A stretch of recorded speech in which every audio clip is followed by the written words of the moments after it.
My New Year's resolution for this 2015 is to be a better daughter to my parents and a sibling to my sister. Dili madali ma-discourage nga pagkali presidente sa mga batanon.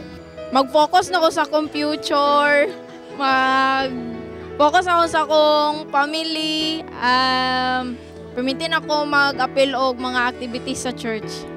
May mong inspirado sa akong pamilya o gabay sa Ginoo ug kaloy-an ta nga tagantawag mayong panlawas may punahuna. Hinay-hinayon sa pagbago tong mga unnecessary nga mga buhaton, especially kanang pagsigig pangluod. Ang akong New Year's resolution karon nga year is dapat siguro ang akong kaugalingon is more on padako akong pagpasensya kay last year sa akong nabantayan sa akong kaugalingon is murag kulang ra kay kog pasensya kay dili ra kay ko ma-down sa usa ka tawo nga dili ko nila masabtan.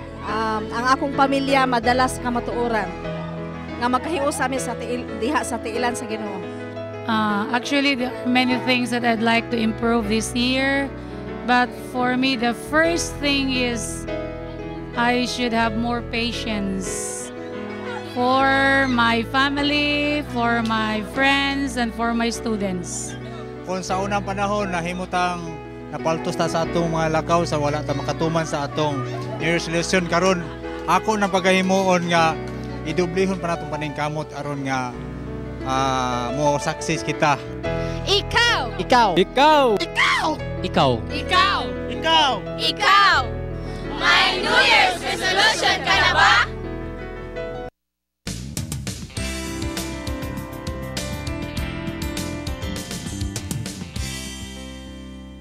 Since it's New Year's, og murag common kayo nga phrase ang New Year's resolution.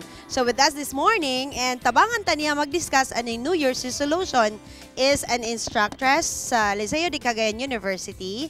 And we know nga usa siya podcast sociologist.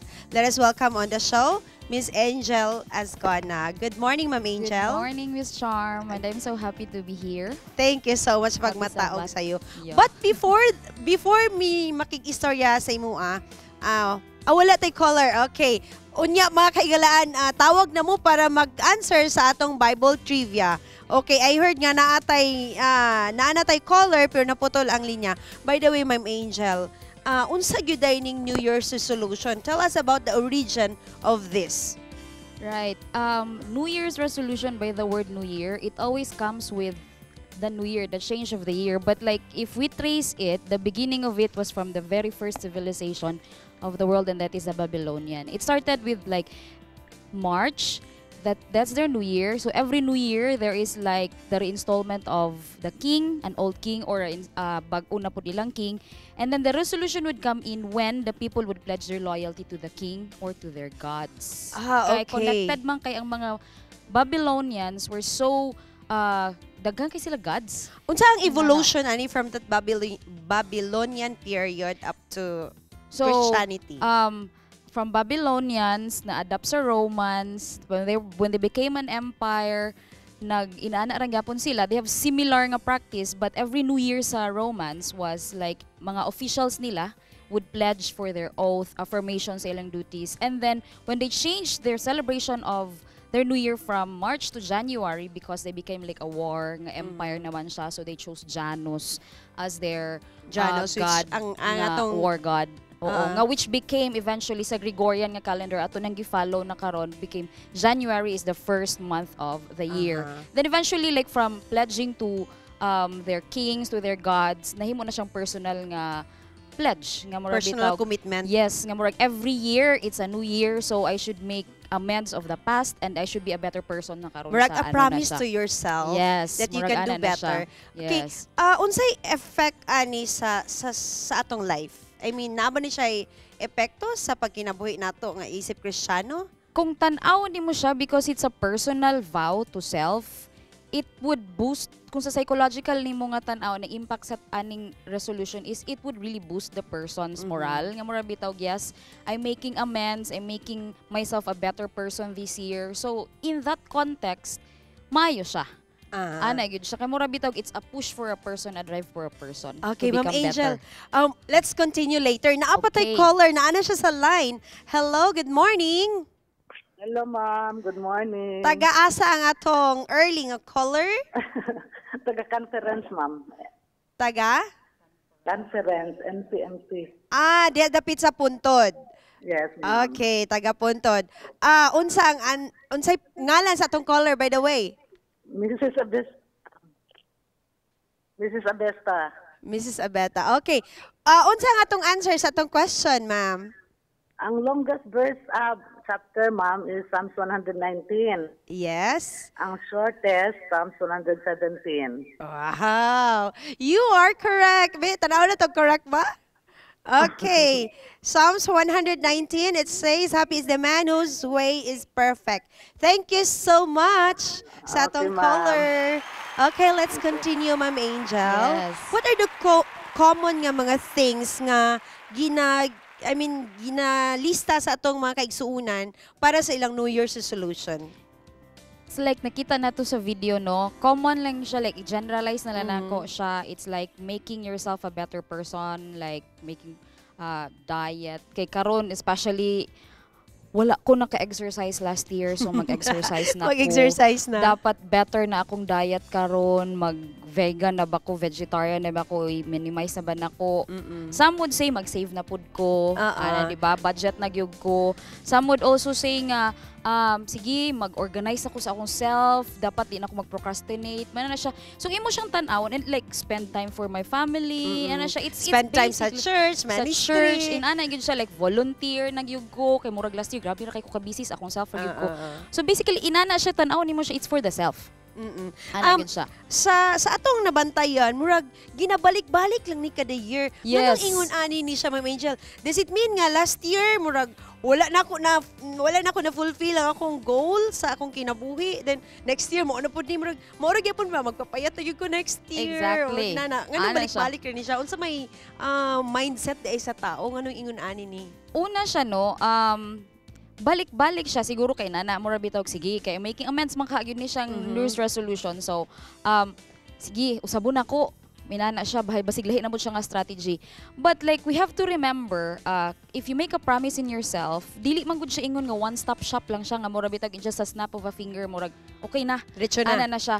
It's a process man gud siya. So sometimes like ang trend yun siya is like January lang siya okay na. Pagka February wala na. Okay, mura Malimtan na. Wala na yun siya until the end of the new year. Next year na po ko na naman po siya New Year. Ana na po siya. Kung tanaw ni mo siya, ang trend is inana kay murag ang ending is murag ikaw naningkamot sa imong kaugalingon. Kaugalingon. You're missing something mangod Okay, siya. what is that something that Ana we siya. usually miss?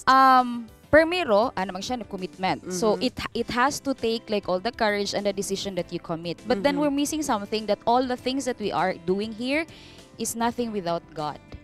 So nakalimutan ana gyud siya. ng divine Oo. intervention sa atong Yes. mga plans. Ana gyud siya. Kamurag tanaw nimo siya bitaw-bitaw. Your efforts will be nothing kung wala gyud gihapon siya. So kung wala intervention sa Ginoo sa to with your prayers and with guidance of your family, napaisa ka tip day giingon nga ang resolution dili nimo dapat siya isikreto lang. it should be shared. It should be shared. Kay mura bitag, uy, nag-promise ka nga Mag-remind. mag-exercise. Okay, kung imo lang na siyang isikreto tendency, ako rin nakabaloan is okay ra siya. So, Nobody dapat will imo siya tell you. ipabalo daw. Oh, Ana, wala kay para ma-push ka nga, okay, sige. Uy, nag-iyon ka mag-exercise ka, tara na. Okay. Unsa ka importante Inana siya. ning promise to ourselves? It's a covenant to yourself. So, mura bitag, if you kept it to yourself, if you rather keep that covenant, if you fulfill that covenant, it's like you are also like making a habit nga pwede ka mag-keep og covenant with other people.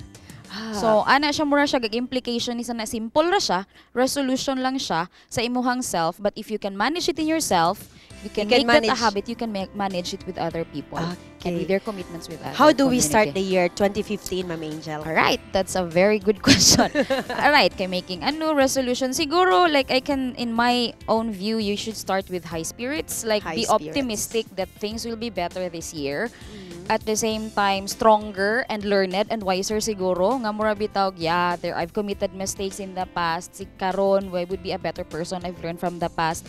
and a renewed and revitalized faith with God. Wow, Ana siya. thank Because you so only much. God can see what's in store for us in the future. Ana mm siya sa atuha, di ba? Yes. Like we can only see the now, we can only understand the now, but we can never foretell the future. So, Wow, so much. always Thank you so commitment. much kaayo, Ma'am Angel, sa imong time o sa wisdom nga imong gi-share ka na mo ning Thank you kabuntag. very much. And we would like you Pod. to greet your dear friends and family nga Yes, nagtanaw karon ako sa na ni siyang Panimayas sa gipanukaran. Kabuntagon.